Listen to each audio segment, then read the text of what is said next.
Hey everybody, welcome back. We're here in Anguilla. This is the latest Sim Update 3 beta for Flight Sim 24, version 1.5.23. Take a quick look at what the update is.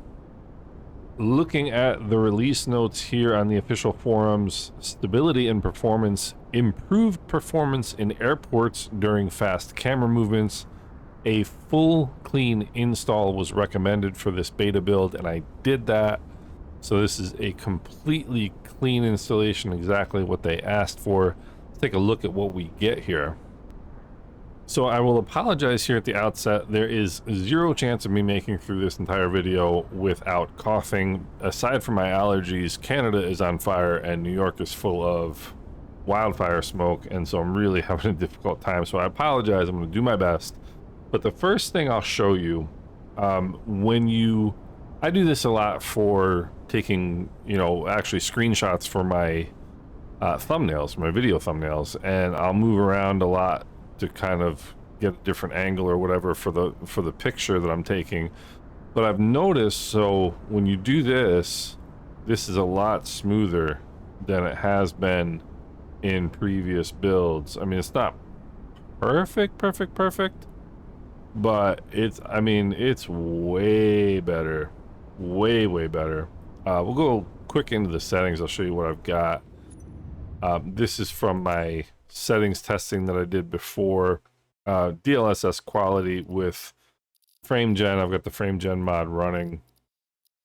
205, 155. I've got all this on high. Off-screen terrain pre-caching, you do save a little bit of VRAM if you turn that down. But I prefer having the I prefer what it gives you. What I really like to turn down to save you a lot of VRAM is the texture resolution. The one thing we're also going to look at is the CPU performance and the main thread time, which I think is greatly improved in this build. Clouds and water, very important to me. I have displacement mapping and ray traced shadows turned off. I know some people gag at the thought of ray traced shadows being turned off, but you know what? Ray tracing takes a lot of GPU memory, and I'll live without it for right now. The new thing that I've turned off is depth of field, because I didn't understand what that was. This is for, my understanding is for like flyby shots and things like that, which I don't need. I thought it was like depth of field, like kind of how being able to notice a difference about how far things are away, that kind of thing, but it's not what it is. So I just turned that off. Fauna is a big thing that people have said, you got to turn that down, turn that off, etc. I didn't really see that much of a difference in performance with that, so I've left that on. So let's get into the airplane, and there's two airports that I'm going to fly to today that I have had stuttering issues at both, or kind of panning issues, I guess I would say. And with the update that we just saw, the update notes that we just saw, I think it's likely that we're going to see some improvement, or we'll be able to actually determine whether there is any improvement, I guess I should say.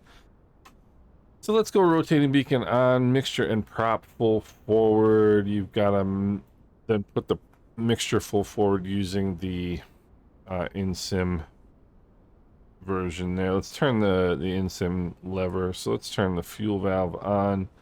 Priming the airplane does nothing, because if the primer valve just pops in and out, and that's not really the point. We'll go master and battery switches on. Toes on the brake stick. Look outside, make sure there's nobody out there to kill or maim. There's a good start. Get the RPM back here just a little bit. Oil pressure is the first thing you want to check when your engine starts, because you want to make sure that you've got oil pressure. That's really the only thing you're worried about, because if you don't have oil pressure, you either have a broken oil pressure gauge or you don't have oil running through your engine, and that is poor. You don't want to have that happen. So we'll transponder go on standby. The one thing I forgot to do when I when I did the clean install of the sim is I forgot to save my cameras. So such is life. Let's go nav and strobe lights on. We'll lean the mixtures for taxi. Set the altimeter the old-fashioned way here. And let's get going here. The one thing that I've noticed so far is the main thread seems to be doing a little better. VRAM is great. I've turned my settings up since my setting video a little bit, because I just, you know, I don't mind, I mean, look, it's 6.3 out of 11, which is really pretty good for VRAM. So let's release the parking brake. And it just feels very, very smooth looking around. As soon as you get moving, tap your brakes, make sure they're working.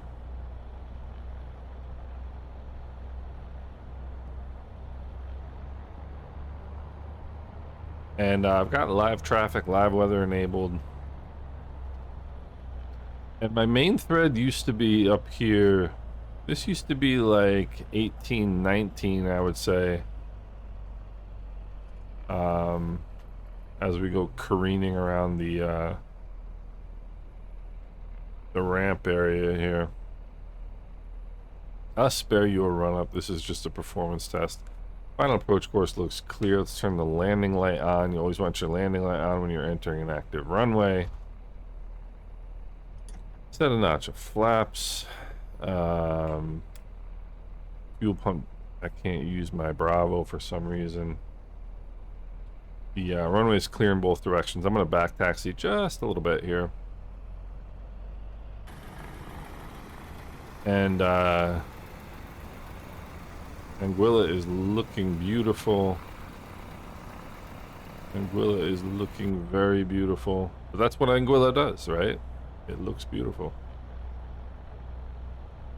And so I'm using my Tobii eye tracker. And it's just so incredibly smooth. I'm just going to back taxi to Charlie here. I'm not going all the way back. Very, very smooth. So mixture and prop full forward. Go fuel pump on. Primer's in and locked. Flaps are set. And heading indicator checks with the runway number. Let's just set that here real quick. And takeoff power is coming in. Takeoff power is set. Engine instruments are in the green. Airspeed is alive.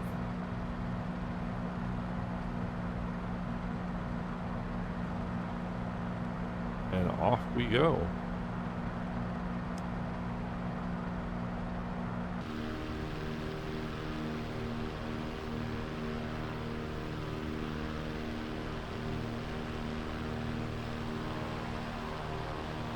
And I don't mean to be turning quite so early, but this will be alright.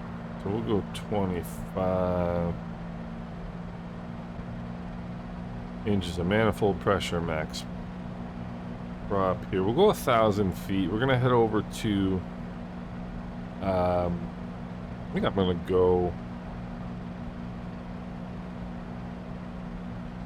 go Grand Cas first. I didn't check whether one thing I didn't check is whether whether I've got multiple sceneries loaded here. There's a little stutter.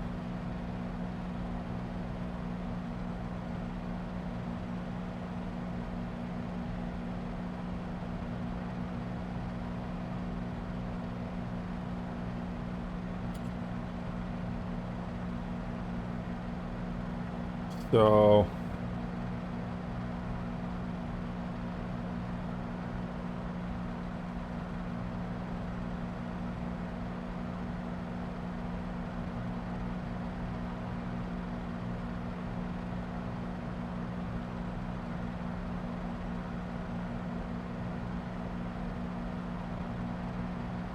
But I mean, performance-wise, so far,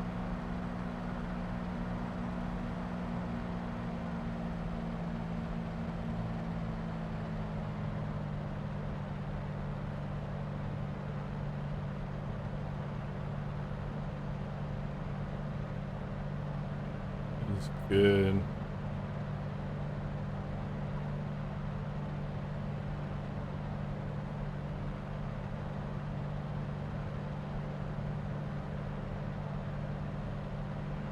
Alright, bring the power back here to 15 inches.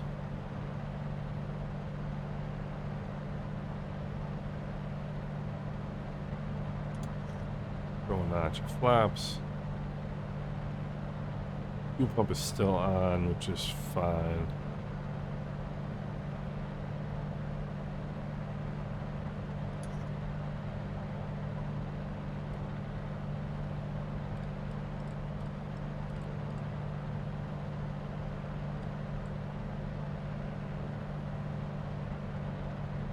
Alright. Final approach course is looking clear.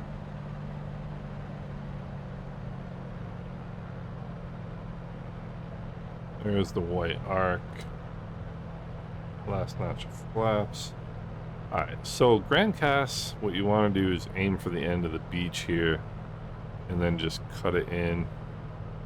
Looking for 85 knots. Once I get 85 knots, we'll trim for that.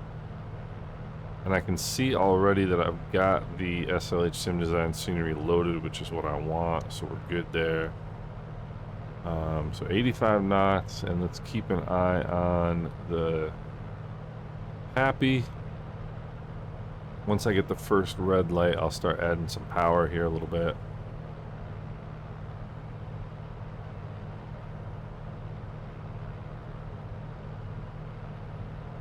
And bring some power in now.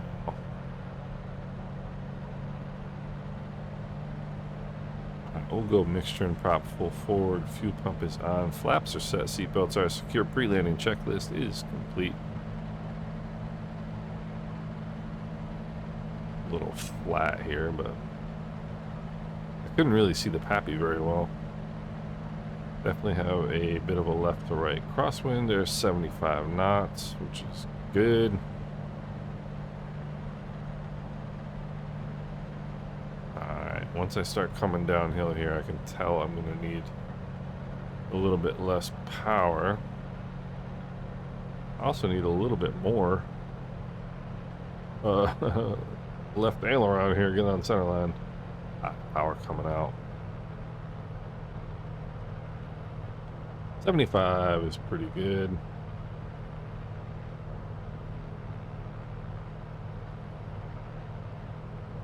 Alright, and we'll go power all the way out.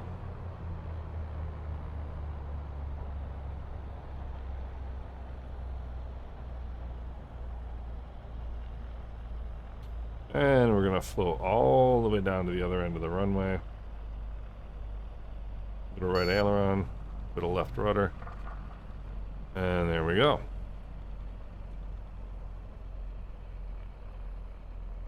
Alright, so what I'm looking for now, lean the mixtures here. Intend to get, especially right when you're taxiing off the runway here, intend to get a little bit hitchy. We'll see what we get. Keep an eye on the performance table, the graphic over here on the right hand side.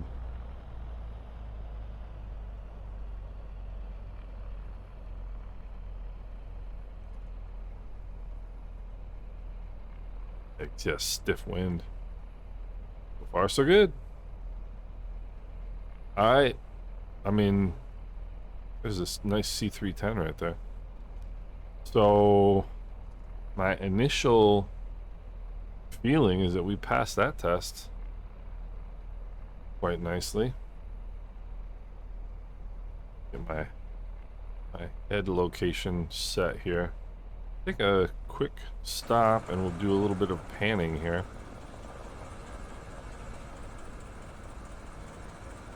So, I mean, that works well. Now, if I look around,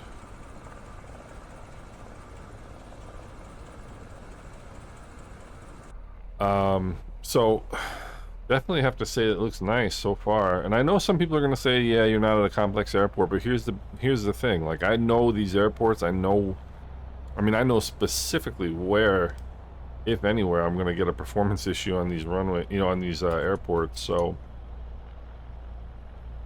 I'm quite satisfied with my testing conditions. The key to testing is just to be consistent with where you do it and how you do it. If you're changing a lot of variables, doesn't really add up to good testing. So there's a nice look at that crosswind. Final approach course looking clear.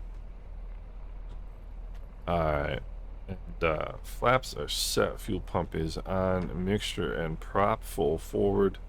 Heading indicator checks with the runway number, and takeoff power is coming in. Takeoff power is set. I should have a crosswind correction in here. Alright, airspeed's alive. Let's start letting that crosswind correction out here. There's 65. Let's go flying. So you notice as soon as you leave the ground that the nose is going to weather vane into the wind. And that's one of the reasons why it's always a good idea to maintain runway heading when you're leaving and when you're departing, because it's going to tell you what the wind is doing. I'm a terrible pilot when I'm outside. I am really bad.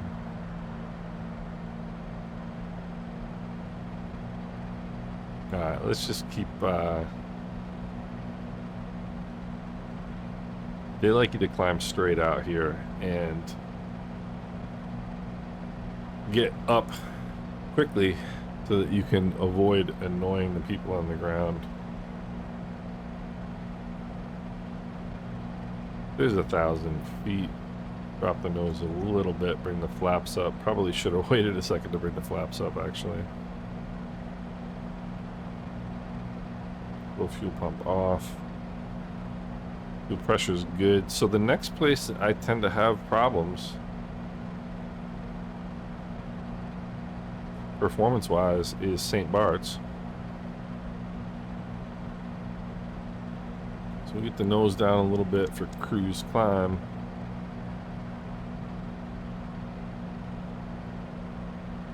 $50 feet below our cruise altitude. Bring the power back a little bit. Bring the prop back a little bit. Nose it over. But I just bring the prop back until I hear the change.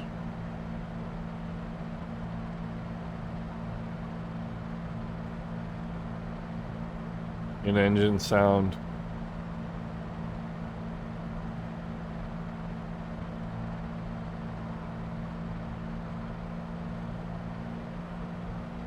And then we'll just adjust that a little bit.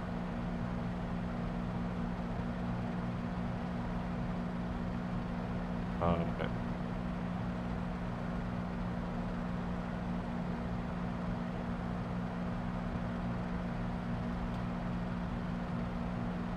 Let's see. 24, 23, I guess. Oopsie daisy.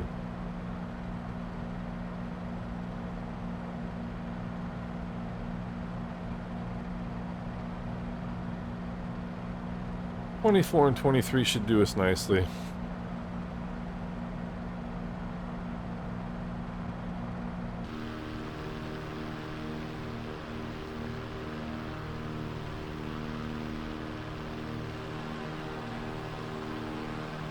I mean, performance in general is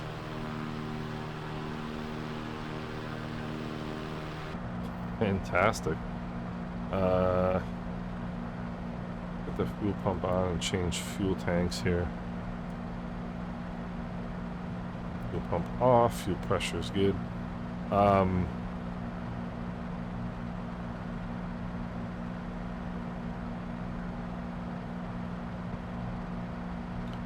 We are now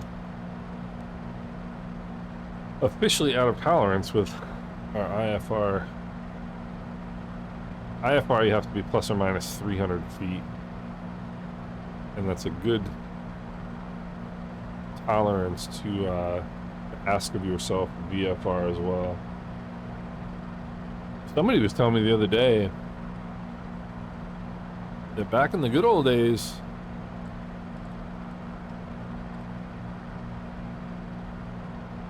well, you know, actually, let me take that back. So, for actual IFR flight, plus or minus 300 feet is the tolerance. So, if you're supposed to be at, you know, 7,000 feet, if you're at 7,250, you're fine. Technically, right? Legally. I don't know if it's legal, but technically. For the instrument check ride, it's plus or minus 100 feet. And I'll tell you what, that's a tight little tolerance. And generally you prefer plus rather than minus, right? Because you don't want to be below the you don't want to be below your assigned altitude flying IFR. That's not good. But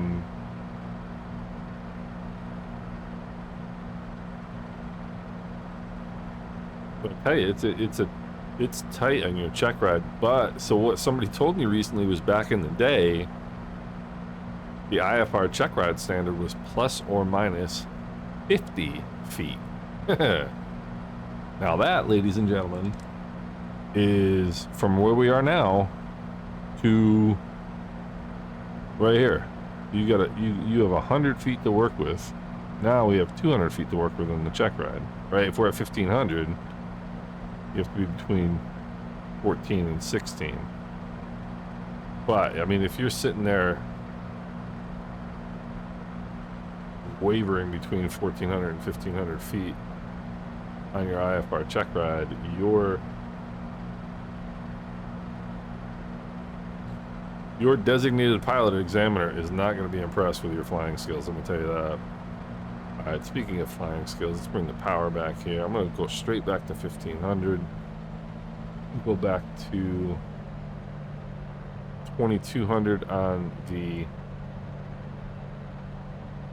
prop. And yes, it is annoying having to look around that thing. Having to look around the yoke to see the prop gauge, but that's the way these planes are.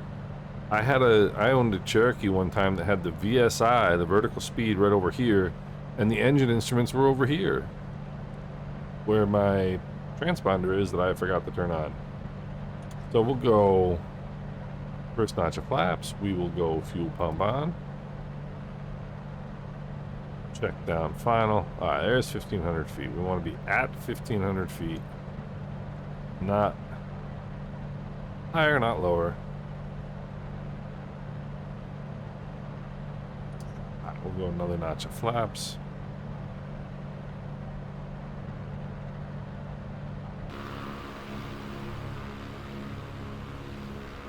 And here we are approaching St. Barts, named after Christopher Columbus's brother, Bartholomew. Yes, ladies and gentlemen, I am a fountain of worthless information. Alright, fuel pumps on, flaps are set. Seat belts are secure, gear is down and welded. I'm getting slow. I'm 75 right now. But once I hit Sugarloaf, which is that little island right in front of the nose here, once I hit that, I'm gonna release the nose to start going downhill, so I don't mind being a little slow right now. You think of your yoke, so think of your power as adding or subtracting energy to the equation, and think of your yoke as distributing that energy, right? Like if I hold the nose up right here, I'm storing energy. And if you don't believe me, watch what happens when I let go of it. Airspeed increases, right? Energy management is a really phenomenal way of learning to understand what your airplane's doing, and I'm still working on that. So for example, I want to cross at 75 knots. So I'm going 85 right now, but my vertical speed's only 500 feet a minute. And I know that vertical speed is going to increase as we get in closer to the runway. I'm going to have to start going downhill more. And when I start going downhill more, I'm going to start gaining airspeed, and I don't want to gain airspeed right now. So what that tells me is I need to get rid of some of my power. I need to subtract energy from this equation. So we'll go prop full forward, mixture and prop full forward, fuel pump is on, flaps are set, seat belts are secure. So I want to see that airspeed start coming down. I pull power out, and the vertical speed is going to increase, and I counter that by pulling the nose up, which is going to slow the airplane down, which is what I want. Trying to keep that 1-0 right in the middle of my windscreen right there. Don't really like this. I'm going power all the way out. I got all the energy I need. Probably have a little bit too much. There's a little bit of a stutter there. Gotta get this plane on the ground here. No trying to be cute. Yeah, that was a brutally bad landing. Gosh, that was terrible. But you got to get it on the ground. I mean, that's a flight sim landing. That's a landing that if you did in real life, you would you should have your certificate revoked. That was terrible. Way too fast. Too much energy. I mean, there's times when you want to dip a wheel to get it on concrete. Because that helps slow you down, but that's not the way to do it. That was an appalling landing. All right, performance is good. There was one little hesitation there in the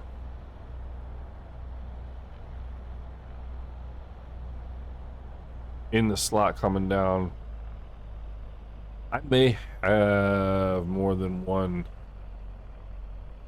St. Bart. So I've got the airworthy design St. Bart's scenery loaded. And there's a chance, an outside chance, that I've got the stock St. Bart's scenery loaded on top of it, or vice versa, however it would be.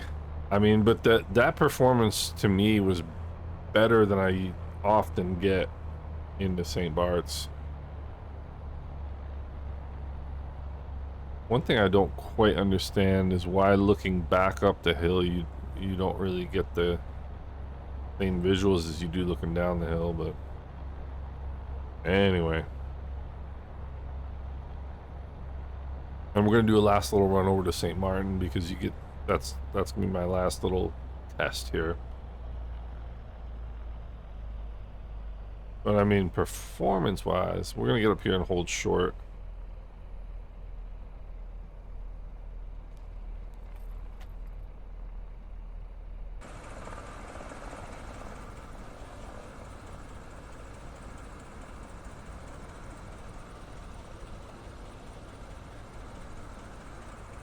Panning looks good. I mean, you know, swinging my head around looks good.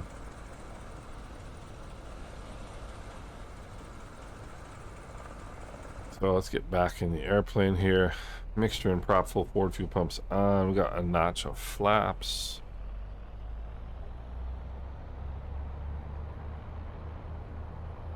And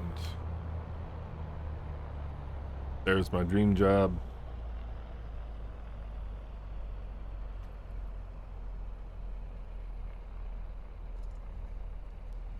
Get out on center line here.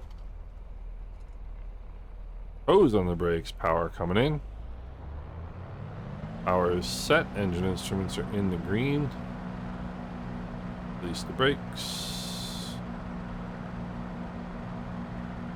Airspeed's alive. I feel like my controls. My bindings are the same.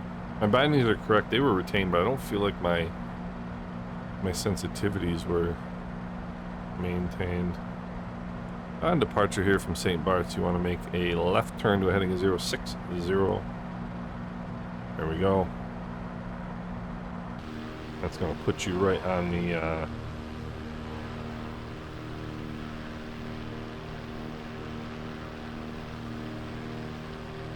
right on the turnout here. Kind of right in the slot. Power back to 25 inches. And it looks good. The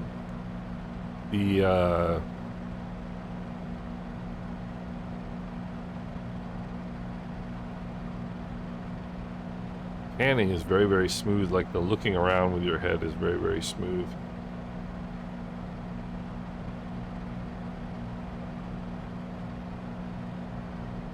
Alright, 90 knots is good.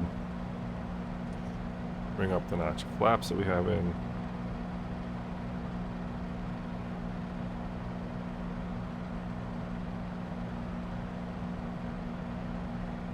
I mean, it's looking good.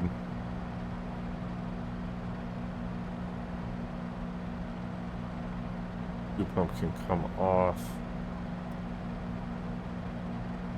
Alright, let's go back to 23 on the manifold pressure.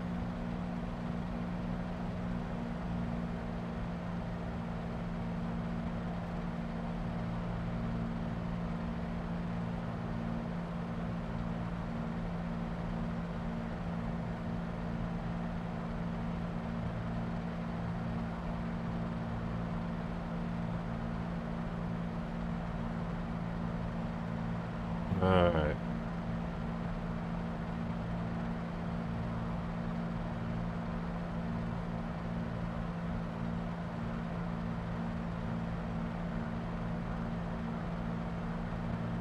So just kind of fine tuning that trim. And we'll go fuel pump on. No, no, no, no, no. That. Alright. I'm coming off. That happens with this.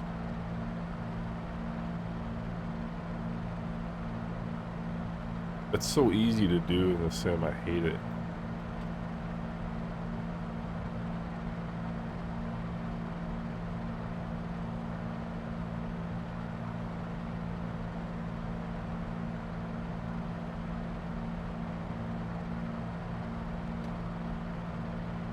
What we get at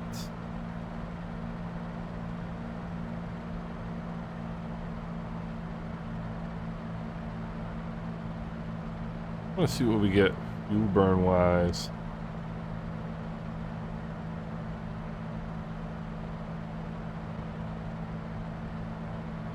At 2322, because we get burn about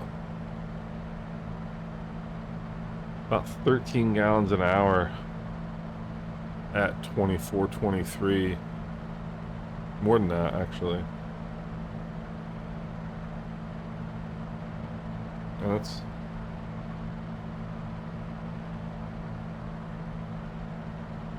I mean, this it's a 6-cylinder, so it's gonna burn fuel. But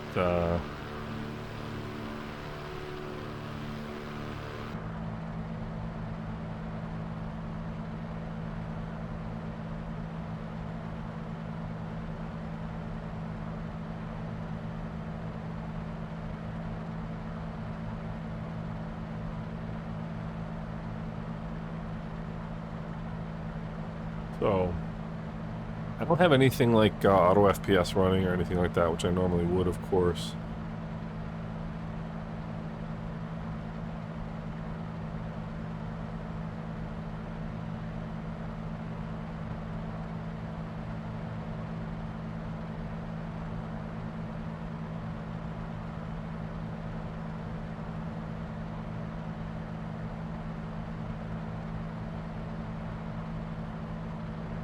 just sitting here debating in my head whether I want maybe make a short version of this video. You get people that sort of complain about the length of these videos, and my feeling is if you don't want to watch it, don't watch it, you know. But the reason I leave, you know, the reason I do these full, like, you know, whatever they are, sometimes half hour, 45 minutes, because if you want to watch through and see what the performance is in different situations, you can, you know. If you want to fast forward to the landings, fast forward to the landings. All good by me.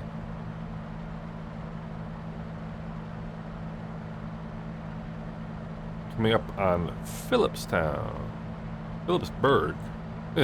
which of course is Dutch for Philipstown, but anyway, this is Philipsburg, the capital of the Dutch side of St. Maarten.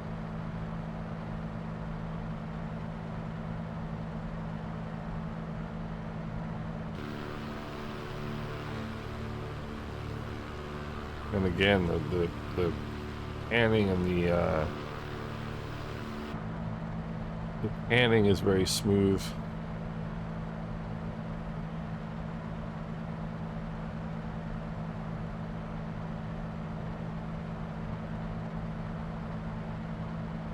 Just redoing my cameras here.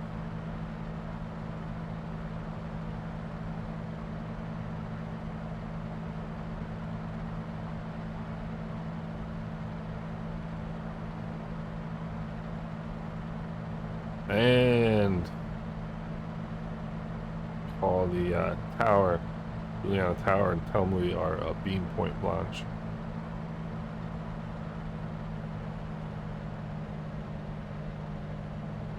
Back to 17 and 22 here. We'll go fuel pump on.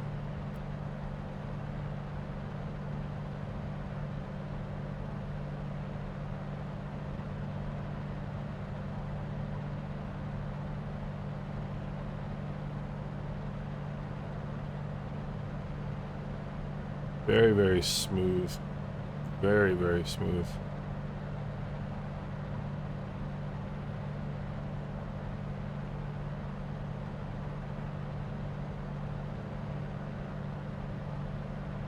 Ballooning here a little bit. Just fine.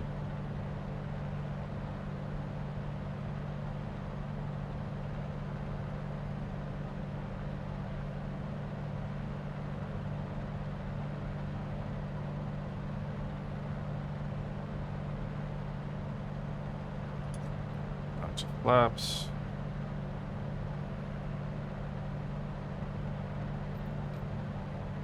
Nice downwind here. And a beam the touchdown point. We'll come back on the power. We'll go another notch of flaps. We're way too high. Start coming downhill.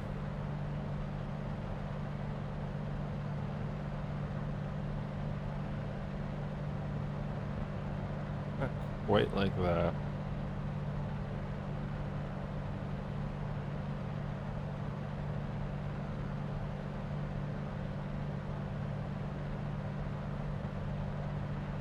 And when the touchdown point is 45 degrees off our right shoulder, we would normally want to turn in, but I'm high, so I'm going to extend here just a little bit. Make sure final approach course is looking clear. Got a nice big bug smash on my window.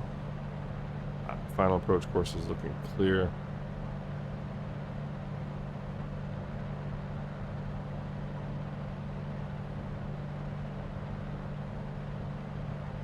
I'll keep coming down here.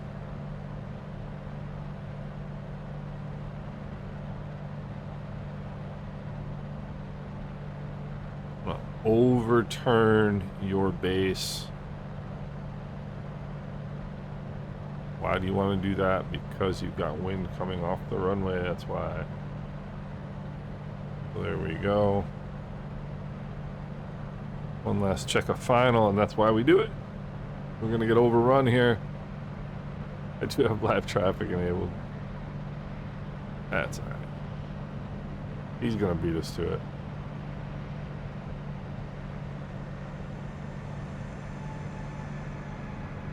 This is a appallingly bad traffic pattern I've flown here. Alright, there's the last notch of flaps. I ironically have this exact view on my other monitor right now. I can look and see if this is actually live traffic or not, because I'll see it on the Maho Beach cam. Alright, let's get the nose down here just a little bit. 85 knots is what we're looking for.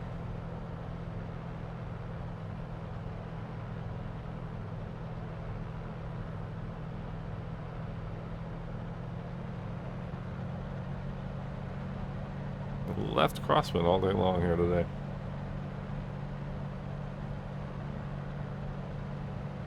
Alright, there's a helicopter, look at that! Look at that. You're just hanging out. And there is an airplane on approach. There's probably not a helicopter sitting in the middle of the runway, but there is an airplane on approach. Alright, mixture and prop full forward, fuel pump is on, flaps are set, gear is down and welded, seatbelts are secure. Pre-landing checklist is complete. So the live traffic is about 2 minutes ahead of real live traffic. Alright, power's all the way out here. Let's see if we get a smooth experience. And no, I'm not talking about my landing. Oh, that's... I mean...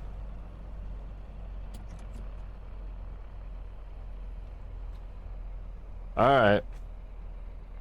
So in real life, that airplane is right now over the threshold. I'm watching it. That was the Air France A330 that just came in. Don't know where it went. But, a little bit jittery on, the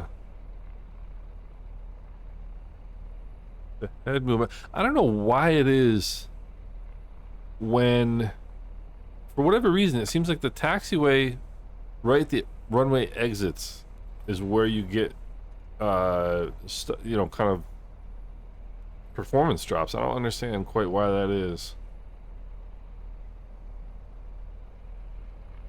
Clean the mixture. Flaps coming up. Fuel pump off.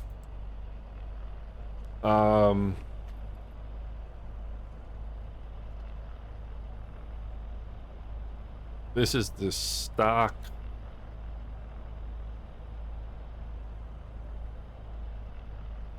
Asobo version of this airport.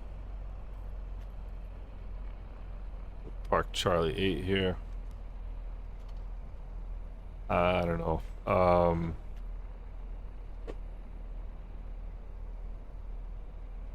Alright. Hose on the brakes, mixture to idle, cut off, throttle is idle, parking brake is set. Lights coming off, avionics master off before the mags come off. Master and battery switches off, parking brake is set. You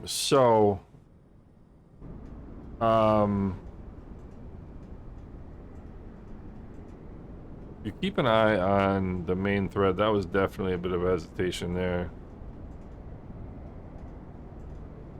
Sorry that I'm doing this. I'm sure it's not enjoyable to watch. But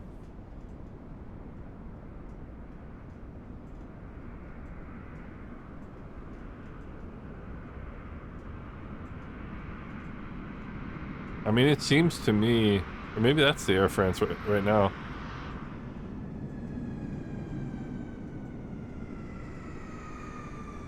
That's an A330, and it is. So that's Air France right there that just landed. So the live traffic is about, I don't know, I'd say 2-3 minutes behind in the sim as it is in real life. But anyway, he's going to taxi all the way down if it matches the real world. But so Sorry to keep doing that. I know that's probably incredibly annoying. But, so anyway, I mean, this is my initial flight in this build, and it seems smoother. I gotta recheck my control sensitivities because my rudders, my nose wheel steering feels a little twitchy, but I mean, overall performance-wise seems good. You know, no landing stutters that I can remember in the flight, so that's a good thing. So we'll see. Hopefully this is going to turn out to be as good as the initial impression is. I hope everybody's doing well. Questions, comments, welcome in the feedback below, in the comment section below. I hope everybody's doing well, and we'll talk soon.